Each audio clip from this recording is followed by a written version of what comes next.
ये दिखाता है कि किस तरीके से खुलेआम पार्लियामेंट के क्वेश्चन आवर में हमसे सरेआम झूठ बोला जाता है। मिनिस्टर्स हमें झूठ परोसते हैं। ये चीजें कही गई कि इनफ स्टॉक रिजर्व्स हैं, कोई भी ऐसी ग्लोबल डिस्ट्रप्शन हुआ तो हम लोग काफी सक्षम हैं, हम ये चीजें हैंडल कर लेंगे।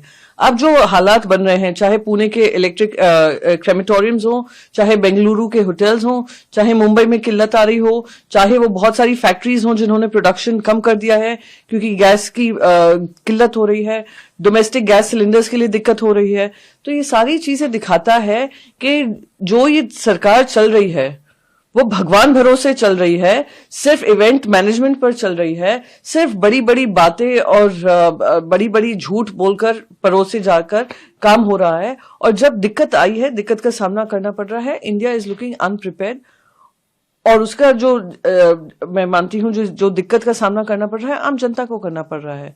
एक हफ्ते के अंदर अंदर ही आपने एलपीजी डोमेस्टिक सिलेंडर्स के दाम बढ़ा दिए।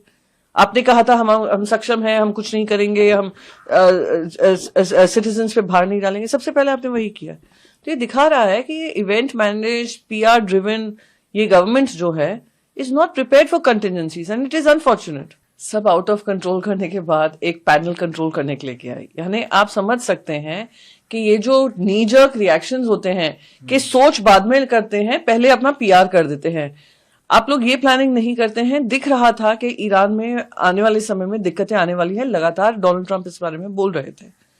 इजराइल प्रधानमंत्री इजराइल होकर आए, क्या उनको नहीं पता होगा कि क्या होने वाला है?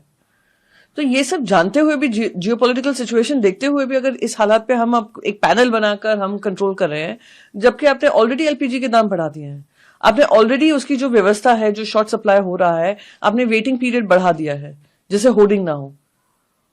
और तो इसके बाद क्या कंट्रोल पैनल करेगा मुझे समझ में नहीं आ रहा है। पर मैं उम्मीद करती हूं कि ये जो रोजगार के सारे माध्यम है, होटल्स हो, रेस्टोरेंट्स हो, बाकी सारी जो मैन्युफैक्चरिंग यूनिट्स हो, इन सब पे अगर भार पड़ता है, एम्प्लॉयमेंट क्राइसिस होता है, इन सब चीज। अब हमें ये भी नहीं पता है कि इसका एंड डेट क्या है। तो दे शुड, अगर इंडिया विश्व गुरु है, इंडिया को बात की जाती है, तो इंडिया को ये प्रेशर बनाना पड़ेगा इजराइल पे, यूएस पे, कि किस तरीके से इस पे एक समाधान होना चाहिए, एक सोल्यूशन निकलना चाहिए जहां पे हमारे जो एनर्जी सिक्योरिटी नीड्स है उसमें कोई डिस्ट्रप्शन ना आए। तेल खरीदने के, रशिया तेल खरीदने के, क्योंकि हमें अलाउ कर दिया यूएस ने, हम खुद अपने डिसीजंस नहीं ले पा रहे हैं। तो हो सकता है पैनल पहले जाकर रिपोर्ट करेगा अमेरिका को, फिर अमेरिका हमें परमिशन देगा, फिर वो पैनल हमें दिखाएगा कि हम नियंत्रण में काम कर रहे हैं। This is unfortunate situation.